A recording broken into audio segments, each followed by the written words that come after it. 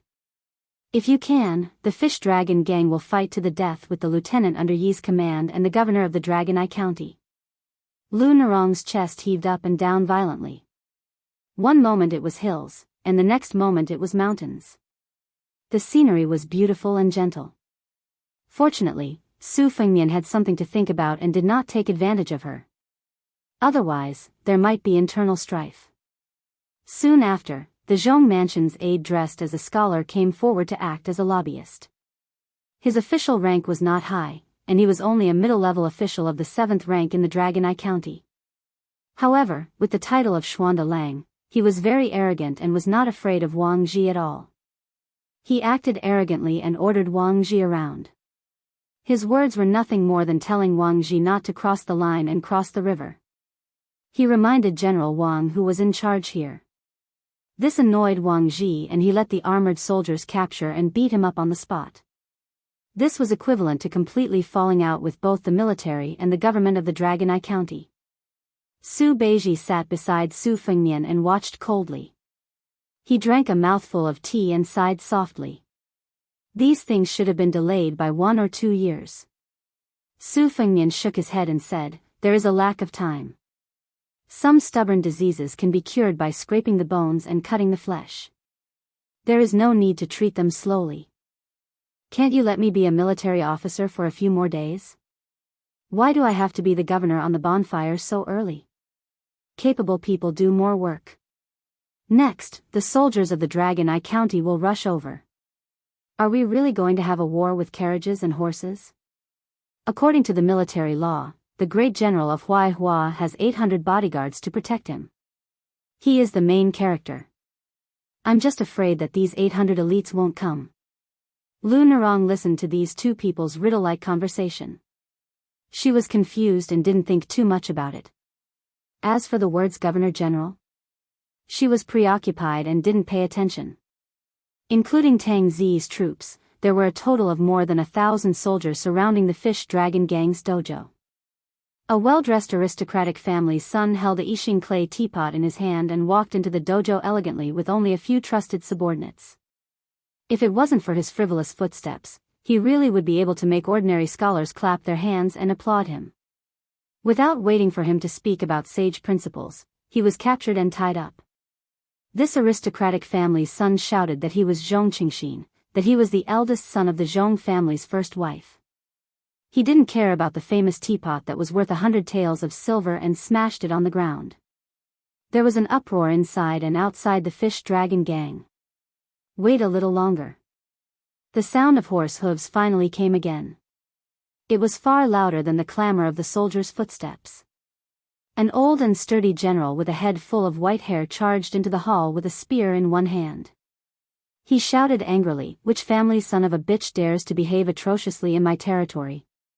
Su Fengnian put down the horsewhip and waved away the green and white yuan. He slowly stood up and smiled. He put his fingers near his temples and tore off the skin on his face bit by bit. My surname is Su, the same as Su Shao. My name is Fengnian. Chapter 700. The Fish Dragon Gang was on the decline these years and it was difficult for them to continue. The younger generation of the Honghu sect and Lujian sect opened up a path of wealth and became more prosperous day by day. Everyone in the Fish Dragon Gang said that there was a problem with the feng shui. Old gang leader Lu had no choice but to find a few experts in Dragon Eye County who were good at feng shui to investigate. He spent a lot of money and did many remedial measures according to the experts, but there was still no improvement. Over time, there was a private rumor that the yin and yang clashed. The spearhead was directed at Lu Narong, who was unwilling to get married. At that moment, the Fish Dragon Gang was almost exterminated. How could Lu Narong's self-reproach be light? Especially after they tied up Dragon Eye City's next parental official Zhong Qingxin, Lu Narong knew that this disaster definitely wouldn't end just like that. Old gang leader Lu also didn't have any extravagant hopes of establishing himself in Lingzhou. They did not know the details of General Wang Ji. This general just casually sat on the yellow rosewood armchair that was passed down from the old West Chu to Biyao.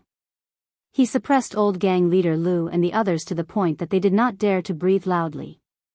First, he detained the scholars of the Zhong family, which was shocking. Later, even the young master of the Zhong family was not spared.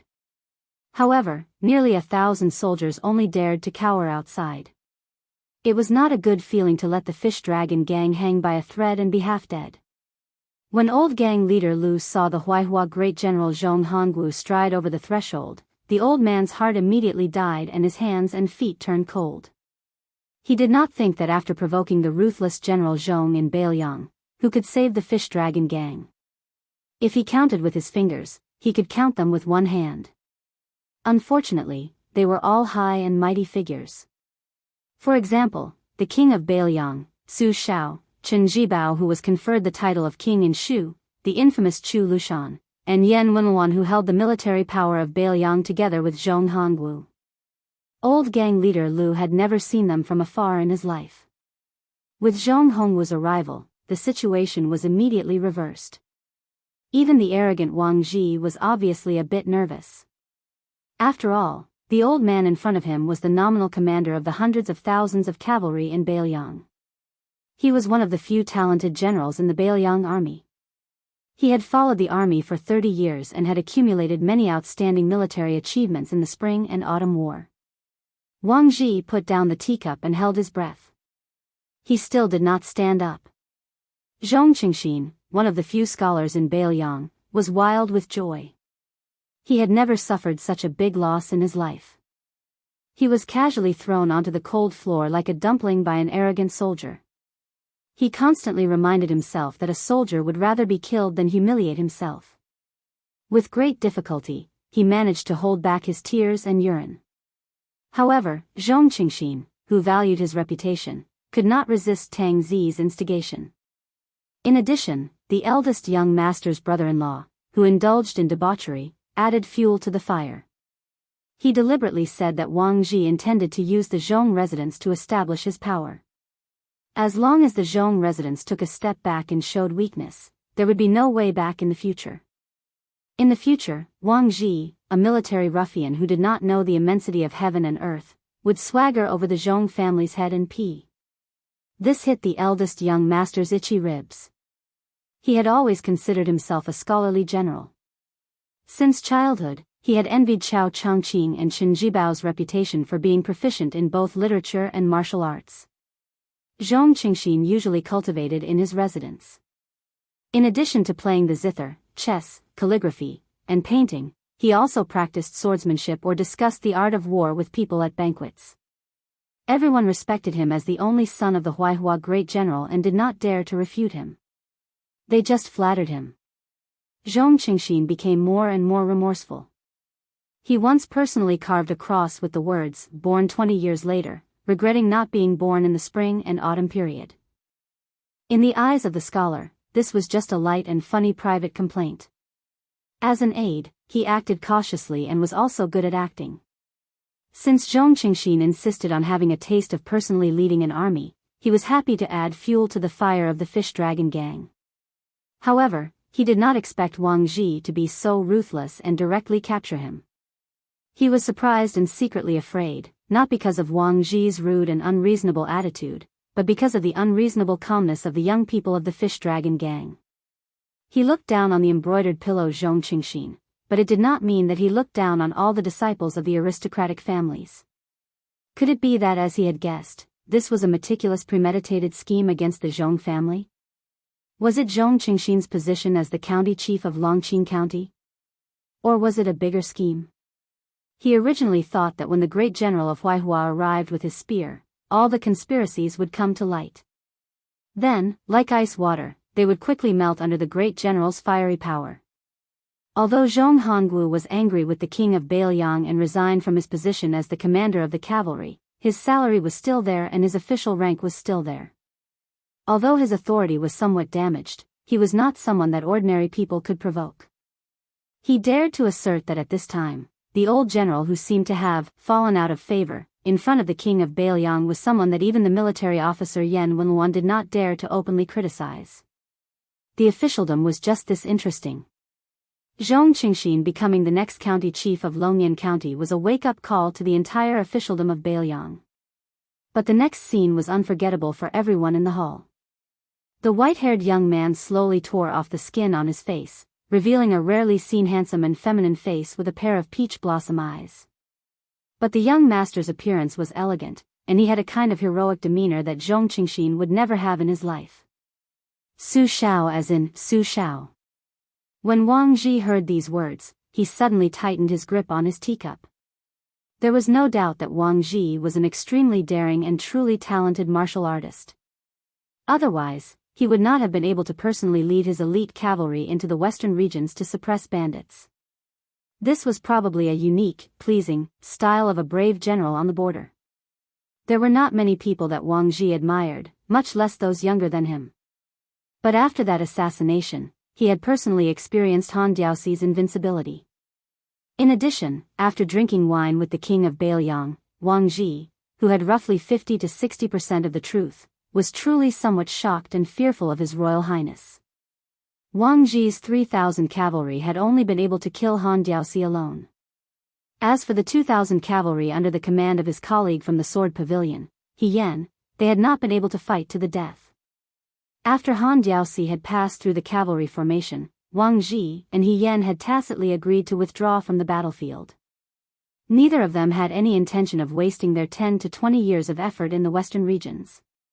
But after the Battle of Iron Gate, as far as Wang Ji knew, the forces on the surface were Prince Zhao Kai's 200 imperial guards and a dozen golden saber imperial bodyguards who had been hiding their strength. They were also protected by a female bodhisattva who was a top-notch expert.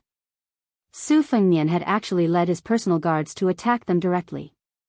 What if Zhao Kai and the imperial court had a backup plan? Wasn't Su Fengnian afraid that he would die in the battle? Afterwards, he would implicate the entire Biyao and be labeled as a traitor.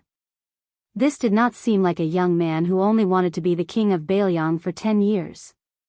She was determined to fight with Chen Jibao for Prince Liang's position and prevent the imperial court from interfering in the west. She was determined to do both. Wang Ji took a deep breath, put on his armor, and knelt down. His armor clanked loudly as he respectfully said, "General Wang Ji pays his respects to His Royal Highness."